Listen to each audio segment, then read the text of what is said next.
Newzroom Afrika's Nobuhle Modise joins us live from Umlazi. Nobuhle, a very good morning to you. There's reports that 2 other people were killed in the same area, this time on Saturday night, right after Friday's shooting. Any word from the police?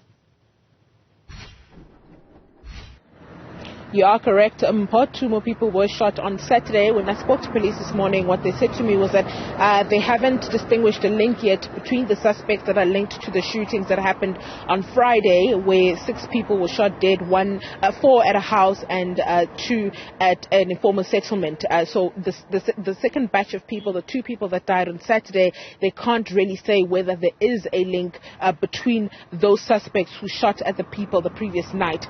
So far, what we do know is that a manhunt is underway. We know that a 72-hour activation was launched immediately after those shootings, and the provincial government has also called for more boots on the ground to deal with this kind of lawlessness. I mean, you'd remember that this is not the first mass shooting we are reporting on, Mpho. There's been a number of mass shootings that we've reported on throughout the year as the year began, and you'd remember in April that gory shooting where 10 members of the same family in Pietermaritzburg were gunned down.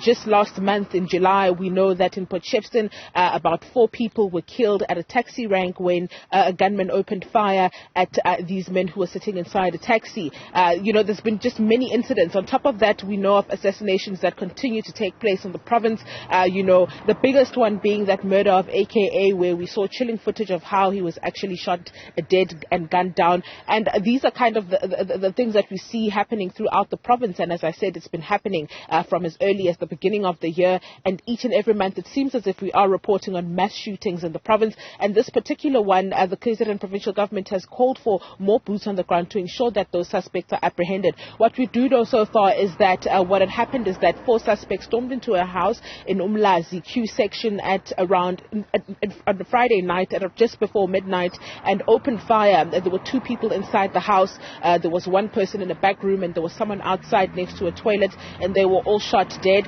From then on, they then moved to an informal settlement which is close by to that home and opened fire at 3 people. 2 died on the scene, unfortunately, and another one was rushed to hospital. Police are saying that so far investigations indicate that before the gunman opened fire, one of them, which they say is the one that was leading the other 3, had asked for his ID document, and it's alleged that he was involved in another murder case, and when that murder took place, he had unfortunately lost his ID document, and apparently when he went to that home, that's the first thing he asked for before opening fire and then moving to the next place. So that's the information that the police have so far. When I spoke to them this morning, they mentioned that there is an update on this particular case, but they aren't at liberty to share any of that information at the moment. So we're looking at that case, and we hopefully will be able to speak to some residents around the area. We are not outside the home of where that particular incident took place, because the police did caution us on going there, saying that the family members were quite violent over the weekend when some of our media colleagues were trying to cover the story, and so we'll try again to attempt to speak to some of those people in and around the area where that particular shooting took place. How much do we know about what happens in that area? Because, I mean, we've heard of so many similar incidents happening in that area.